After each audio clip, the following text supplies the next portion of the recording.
Over the last few years, we've seen a really huge resurgence in new MATX cases. Here we've got the brand new Montech Heritage Pro, a little bit of a different take on MATX that focuses all on style. But is the performance any good? Let's find out.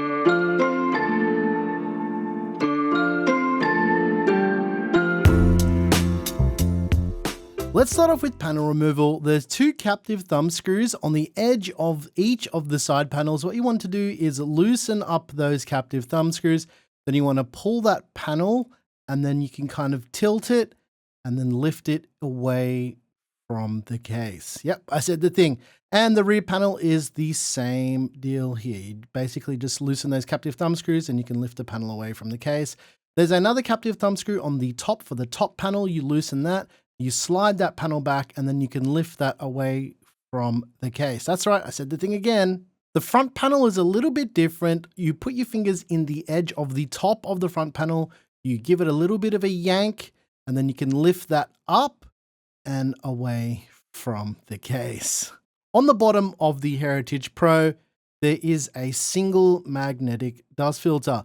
There's also a dust filter on the bottom of the top panel, which can be removed as well, but it is not magnetic. Power supply support is a very interesting one in the Heritage Pro. They have 3 separate locations. The power supply is front mounted, and the way this works is there's 2 screws you remove, and then you can change the offset based on the length of your GPU or the size of the cooler that you want to use. You can either mount the power supply with intake from the front of the case or inside of the case here. These are just examples of what it would look like if you wanted to install an ATX power supply. It does also support SFX power supplies with this included adapter bracket. There's a right-angled IEC extension cable which plugs into the power supply, and there's also the power connector on the outside of the Heritage Pro. As for storage, there's a removable hard drive bracket on the back of the motherboard tray. You can either do 2 2.5-inch drives or a single 3.5-inch drive on this removable bracket. There are 4 included fans with the Heritage Pro. One is a 120mm pre-installed fan on the rear of the case. All of the fans included are PWM and they are fully daisy chainable as well. There's no RGB here. The other 3 fans are reverse pitch fans for the bottom of the case to use it as intake. And again, these are all PWM fans and you can daisy chain all of the included fans. Cable management on the Heritage Pro is pretty nice. As you can see, there's plenty of tie downs on the back side of the motherboard tray. You'll also notice there is a clip that holds in the extension cable for the power supply. You can also use that to hold your own cables in as well. And there's plenty of pass-throughs for stuff for the bottom of your motherboard like USB and all your front panel connectors.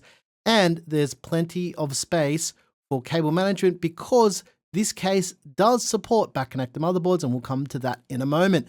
For fan and radiator support, you can do up to 3 120mm fans on the bottom of the case here. There's also space for a single 120mm fan on the rear of the case.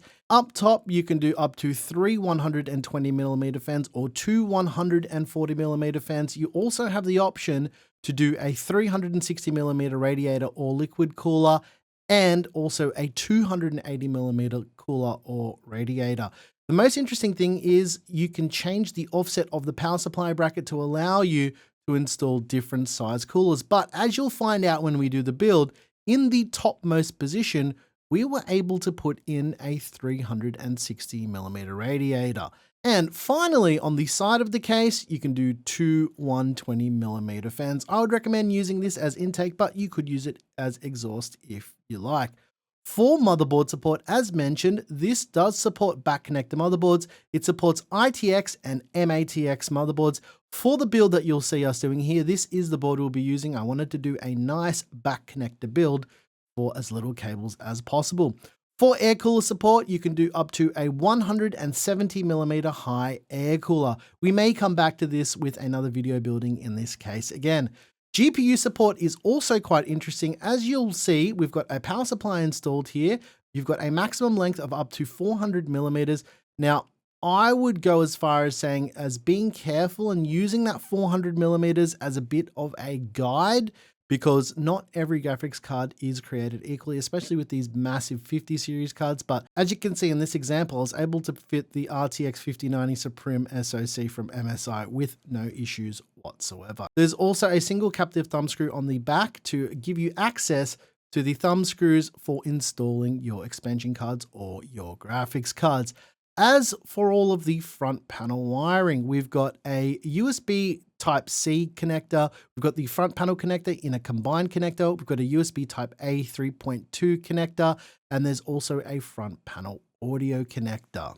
On the front of the Heritage Pro, we've got a power button with a combined power light. There's also a reset button, a combined headphone and microphone jack, 2 USB Type-A ports, as well as a USB Type-C port. I think quite a few people are going to ask about the size of the Heritage Pro as compared to the Dan Case's Lian A3 MATX, and I think this gives you a pretty good understanding of what those differences would be, considering both of these cases are quite similar with their internal layouts. Here it is, the most interesting thing about the case, the handle. It is not real leather. I did ask Montech and they did confirm that it is not leather.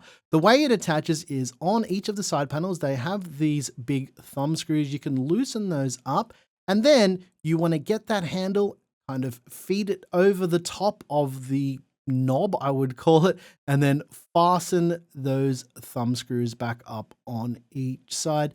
And to be honest, it holds a lot more weight than you would expect. It does have plastic inside to make it a lot stronger, and this is what it looks like once it is fully installed.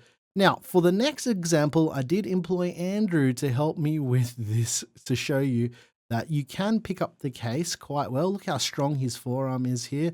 I love the color of his shirt. And also, you can move the case around quite easily with that handle. As you'll see later in the video as well, it holds the weight of a full system with no issues whatsoever. But I think that's everything you need to know about the case in terms of the specifications. But let's do our usual thing. Let's do a build, and I'll let you guys know what the thermal's like and if it's worth your hard-earned money.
Let's take a look at the thermals of the Heritage Pro. What you're seeing on your screen right now is the thermals aren't too bad. Keep in mind, we are using an RTX 5090 and a 9900X. The 6-core CCD chips typically run a bit warmer, so the thermals that we're seeing for the CPU here is quite normal. I gotta say though, this Montech CPU cooler is very good and it's very, very quiet. I'm a big fan of it. In fact, I think I'm gonna start using it in one of my own personal rigs because it looks good, it's got no RGB, and it just performs quite well. Anyway, getting a little bit sidetracked here. As I said, the thermals are absolutely fine, they're perfectly adequate. If you're interested in any of the parts used in this build, there's a PC part picker list down below. Let's talk a little bit about the Heritage Pro for a second. Now, I know that this aesthetic is not everyone's cup of tea, and if I'm being honest, I don't really vibe with the leather aesthetic, but I can see who would be interested in something like this, and it'd be people who like that warm vibe, or some audiophile type of people who like to have that aesthetic with their speakers and stuff, or someone who wants a warm and cozy vibe. But for me personally, it's a lot, but it is a lot better in person than it looks in videos and photos. It does look really, really nice.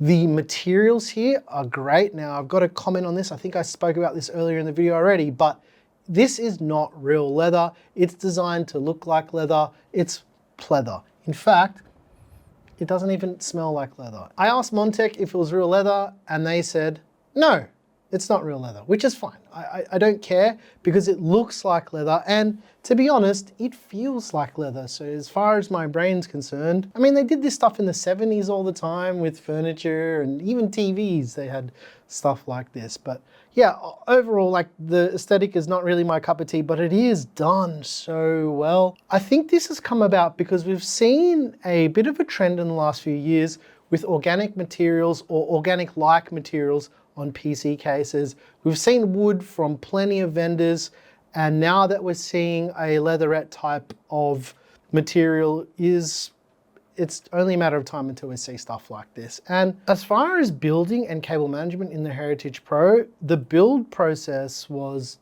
flawless. It was really nice to build in. This is classic Montech. This is one thing they do really, really well, and they put a lot of thought into little details that make cases really easy to work with, even to the point where I didn't think the power supply was going to fit in the topmost position with the 360mm liquid cooler, and it did that quite easily. GPU fitment in here is really, really good. As I mentioned, up to 400mm of maximum GPU length. I don't know how big this MSI card is from the top of my head, but this is one of the biggest GPUs I've ever seen, and apparently there's bigger, and it fits in there with little to no issue. I would suspect that if there was a GPU that would be a bit longer than this, in the bottommost position for the power supply, you probably wouldn't be able to fit it, but in the top two, you should be okay because it does clear that top PCIe slot position from the front of the case. If you draw like a straight line across the case, you'll know exactly what I'm trying to say. The cable management in the Heritage Pro is excellent. Take a look at this clip here. We're using a back connector board, and everything just has a place to go. I used some Velcro that I had included with this power supply just to tie it all down to make it super clean, but it is very, very clean back there, and I didn't really try. I used the Velcro that was already on the cables for the power supply. Claire also had a very interesting question for me when I was looking at the case, and she said, what makes this different to the A3 MATX? Well, to be honest, as I showed with that little side-by-side comparison, size-wise, this is quite a bit bigger. However, the internal layout is so similar to the A3 MATX. The thing that this has over the A3 MATX though is that side fan mounting. You can do those two 120mm fans on the side for either exhaust or intake. As I mentioned, I would prefer to use it as intake because you want to get as much air as you can inside this case. So yeah, that is to answer Claire's question. If I had to choose based on fans alone, it would be the Heritage Pro. But for the size, I think the Lian Dan Case's A3 MATX is a little bit on the smaller side, which may be more appealing. And to add to that, there is a new version of the A3 MATX, which has an organic material, which has wood on the front panel too. So there is that if you're looking for that kind of warm vibe as well. There is one more thing I wanted to show you guys with the Heritage Pro, and to show you that you can lift this case with an entire system, because that's how I moved it onto the desk in the first place. Okay, we're gonna do this live so you guys can see it. I'll drop the table, right? And I'm gonna grab the handle. The system's quite heavy, it's got a 5090 in it. Don't drop your coffee. Oh, there's my coffee. I always have a cup of coffee hiding behind the PC, that's a little secret, guys. And I can easily pick up the system. It's still running, by the way. Awkwardly, but easily. But yeah, see, look, you can easily pick it up, jerk it around a bit. But yes, you can pick this case up by the handle. It's not just for show, it is for lugging to LAN parties. Very cozy LAN parties.